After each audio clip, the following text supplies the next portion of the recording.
vloggen.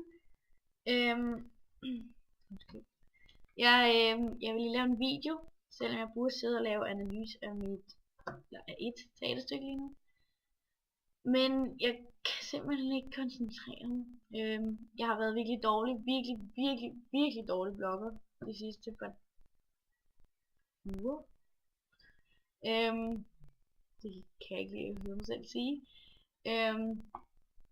Så nu vil jeg tage mig sammen. Men ja, jeg har ikke så meget at fortælle. Jeg uploader nogle billeder fra mit gala lige om lidt, som jeg lavede i går. Jeg er bare først kommet hjem nu, så jeg ikke har tid.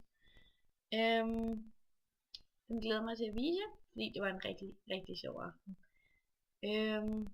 Jeg har en ny cardigan på, som jeg købte i dag med min veninde. Det var en, vi købte sammen for nogle uger siden på et loppemarked.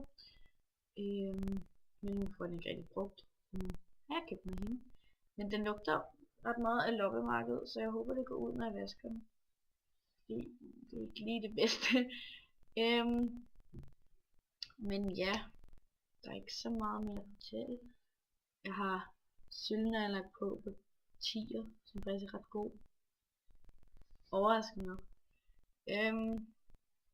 Men ja, jeg må nok vende tilbage til min analyse. Men I må have det rigtig godt, og sov godt. Vi ses!